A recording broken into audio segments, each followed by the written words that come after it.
Welcome to I Got You Safe, Babe, with me, Maddie. This will probably be a shorter episode today, but we are doing relationship do's and relationship don'ts within our own relationship. This is a singular podcast with me, so I will be explaining what our relationship is like, how we interact with each other, and how we have made a semi-traditional relationship from our shared morals and values that are not based in Christianity or any religion at all. But first, here is a message from the Blackthorn Podcast Network. The Blackthorn Podcast Network has awakened. From the thorns through the fog, the real ones rise. In a world choked with echo chambers and empty sound, a network is born from the marrow of myth, the grit of truth, and the unapologetic fire of those who walk the weird way. Welcome to the Blackthorn Podcast Network, a rogues gallery of hosts who don't just speak.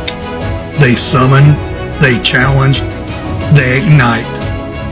Einar Blackthorn, forge-born, axe-tongued, eternally unbothered, host of I Am Heathen and So Can You. He's your favorite chaos druid with a mic.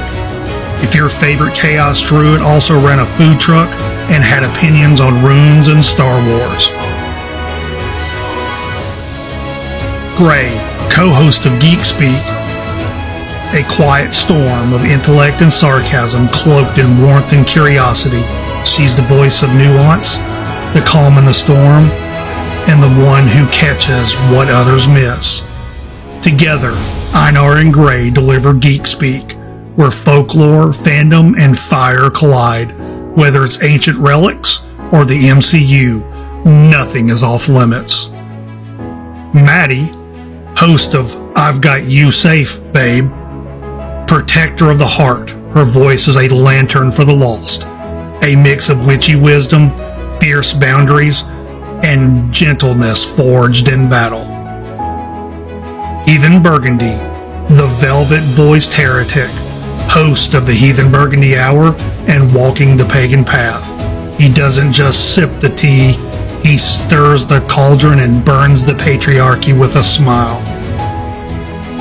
From witchcrafts to wisdom, from fandom to fury, from satire to sacred truth, Blackthorn is not just a podcast network. It's a hearth for the heretics, a call to the kindred, and a rebellion with a rhythm. Listen, share, join the circle.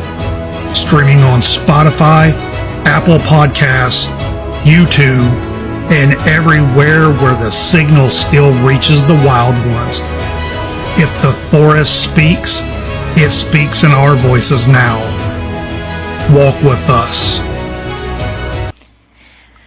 Okay, everybody, we are talking relationship do's and relationship don'ts within my relationship specifically, and how you could modify these across your own relationships or in the relationships that you want to have for yourself, or to look forward to a relationship and what you may want to find in a relationship for yourself.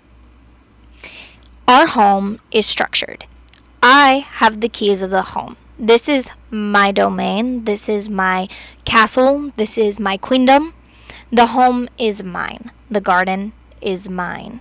The way that the children are raised is typically left to me. Now, that's not because he is an unavailable or not here parent. He is. But he also is a working parent, right? So a lot of those responsibilities, including setting up a bedtime and creating a routine and schooling and gardening and making sure the dog is trained or going outside when she needs to go outside and the cats are fed and watered, A lot of that falls to me, including cleaning, cooking, prepping.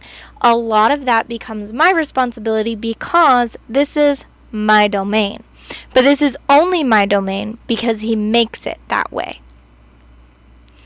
He provides the roof over our head. If there's something that I cannot do, he does it. Not because I asked him to, but because we as a family need it. Whether that is setting up an extra TV or building an entire playset or making sure that I have garden beds to grow vegetables in.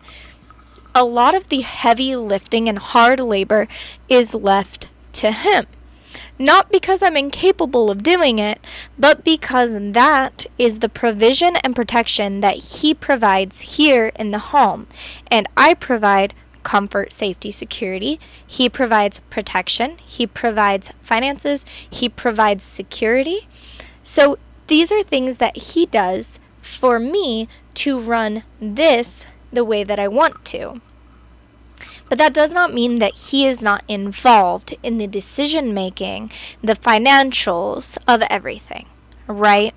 So I do things like cooking, cleaning, folding laundry, doing laundry. Technically, he takes the laundry out, starts it, gets it to the dryer, gets it into the house, and I do everything else, like putting away, folding, things like that, right? Because I am chronically ill and lifting a heavy basket of laundry is not for the weak. And unfortunately, I can't do that, right? So he does the things that I am not physically capable of doing. He also provides the things so that I can make sure that in the instance that I do have a bad day, everything is already set to not fall apart and implode. So that's my responsibilities. His responsibilities are getting up, going to work, managing his stress, making sure that he has healthy outlets for his emotions, making sure that he has time to do the things that he is passionate about, like motorcycles and building and woodworking and 3D printing and resin art and painting and all of the passions that he has. It's my responsibility to make sure that he has the ability to do them, because these aren't pointless things that he's doing. These are things that fill him with love, joy, and refill his cup so that he's able to provide the space, the time, the attention, and the energy that I need. We both have expectations of each other.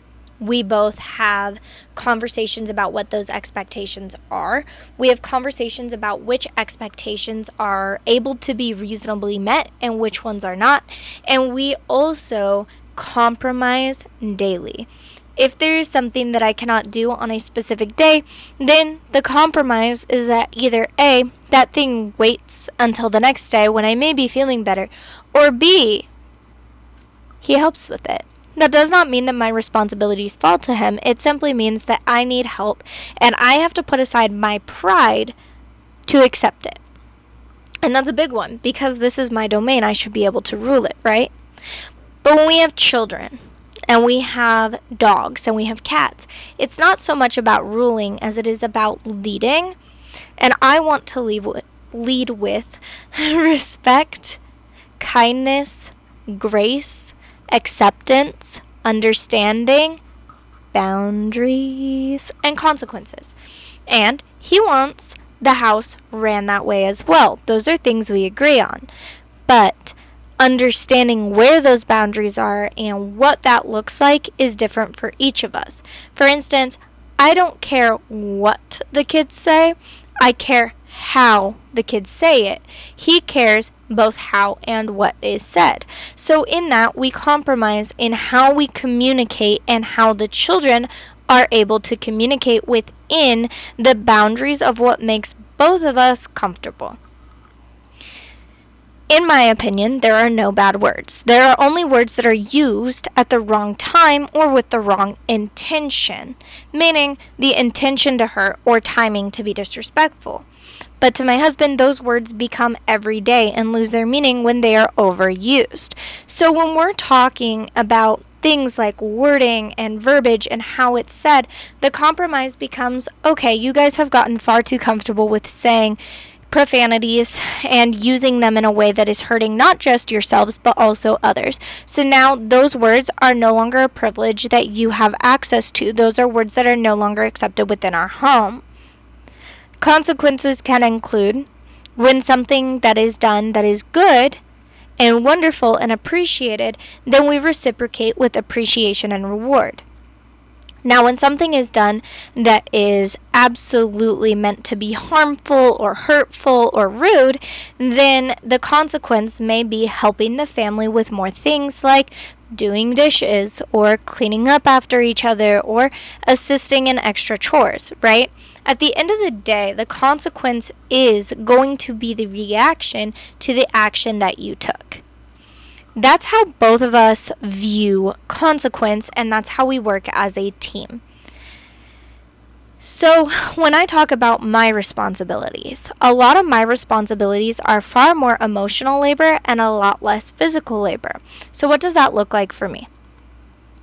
Well, it looks like making sure that I am emotionally and physically present for the children to be able to express their needs, wants, desires, insecurities, greatest wins, most prideful moments throughout the day. And I'm able to either support, love through, or celebrate each of those things. And I think that that's hard for my husband because he's out working and he doesn't get all of those moments. So I think for him, that is something that he feels like he misses out on. So when he is home, I try to make sure that he gets to share as many of those moments as possible with the children. But that doesn't mean that he is doing that all the time or that he's even capable of doing it all the time. In a lot of cases, men get put into a disciplinary role and don't often get put into a celebratory role. I have tried very hard in this relationship and will continue to strive to not only have him in a disciplinary role, but also in a celebratory role, the same way that I am, so that both of us are seen as equally celebratory of wins and equally disciplinarian. Therefore, nobody's the bad guy. We are a team, and we want 4 children to grow up into successful, responsible, and independent adults.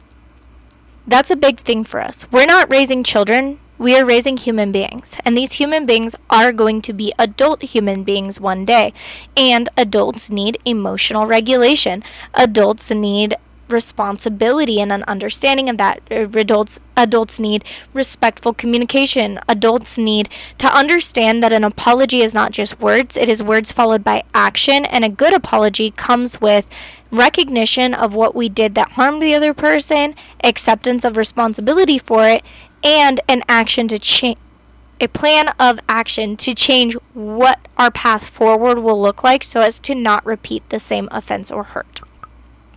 So in teaching children things like this, we start small. We don't accept lies, we don't accept manipulation, and we don't accept bullying of each other. Are they siblings? Yes. Are they going to pick on each other a bit? Sure. But what I'm talking about with bullying is actually harming each other, either intentionally saying things to cause each other to cry, or doing things to physically harm each other. We don't accept that in this home, and there is absolutely neither adult of us that will allow that to continue. So when we're talking about things like discipline, and we're talking about things like respect, and we're talking about things like appreciation, and we're talking about all of the things including responsibility, each child has their own responsibilities, and those responsibilities are to self. Meaning, if you wear clothes and you are done at the end of the day and you take a shower, right? Those clothes become your responsibility to wash. Each child has their own laundry basket, and that becomes their responsibility. If you use a plate, a fork, and a cup, it is your responsibility as an individual to wash said plate, fork, cup, right? This is not something that is just for the children. This is something that is demonstrated by the adults, because personal responsibility is the first step into adulthood. And if we can teach our children to be responsible within themselves, then we can raise successful, independent, and hopefully happy adults, right? So I've talked a little bit about how we align, but now I'm going to talk about the do's and the don'ts within our relationship. We do not accept yelling at each other as appropriate forms of communication. Instead, we take a breath, take a step back, and revisit communication with the intention of problem solving through respectful discourse. We do not accept violence in our relationship. There is no posturing. There is no threatening. There is no harming of each other out of anger. Do we joke rough? Yes. Do we talk to each other gruffly? Absolutely. In jest, and we make sure that those are things that are not intentionally aimed to hurt. They are aimed for humor and respect, and we're not picking at each other's deepest insecurities or even surface level insecurities. We are talking to each other as human beings in a way in which we both find humor. Because a joke to us is not funny if both of us are not laughing. We do not pick each other apart, we lift each other up. And that includes in our communication, that includes in our arguments, that includes in our fights.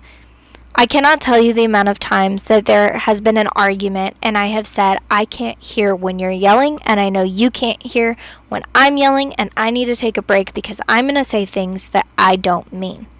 That is acceptable. What we don't accept is if the other person simply walks out with zero communication as to why they're walking out and no plan to return and or communicated plan to return. We don't accept that. However, if a conversation is getting heated and the other person says, hey, I need to go take a break. I'll be back in 30, but I need to sit outside and I need to breathe through this, and then I will have a conversation with you, but I need to get my thoughts lined up so that I'm not shouting at you, I'm not hurting you, I'm not expressing things in a way that are going to trigger you.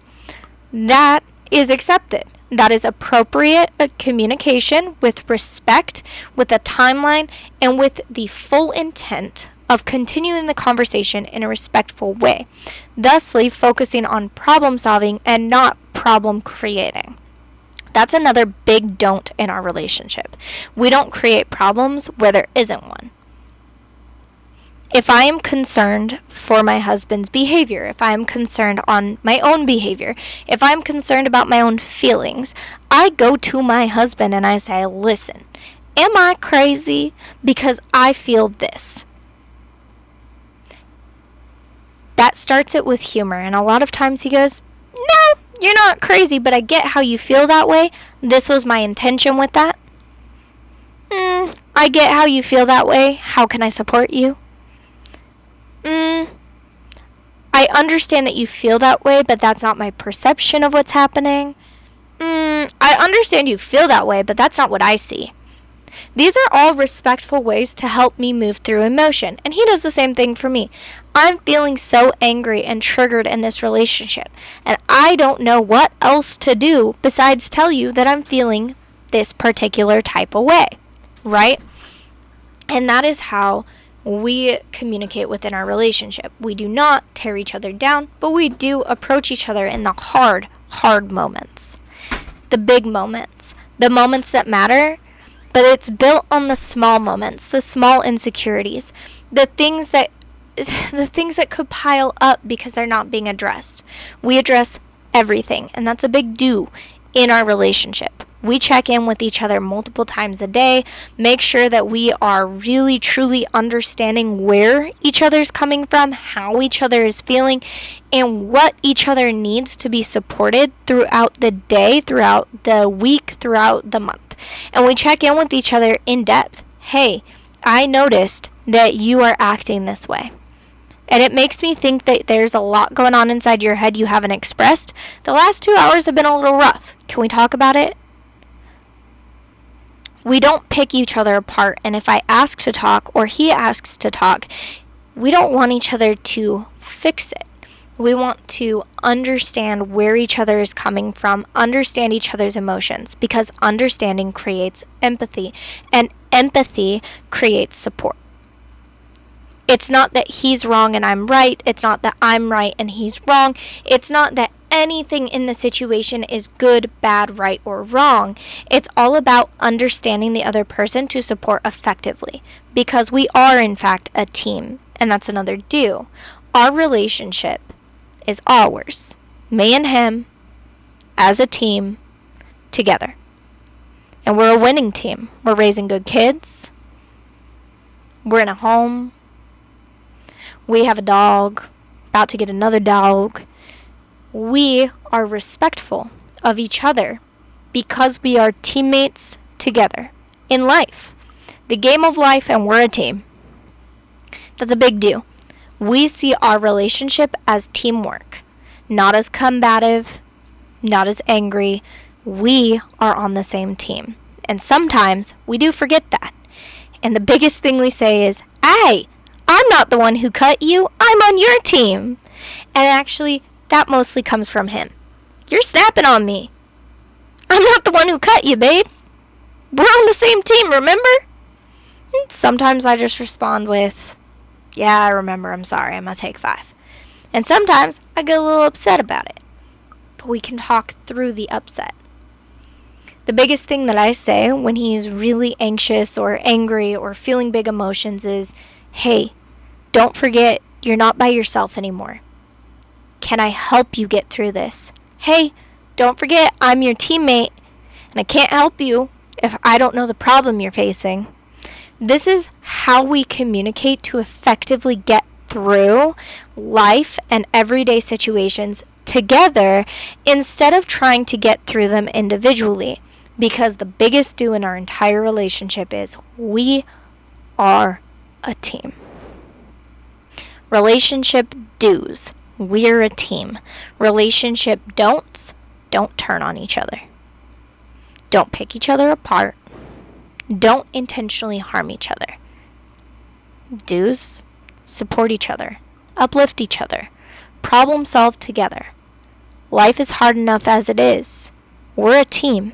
We don't gotta go it alone. And that's a big thing. We don't have to go it alone anymore.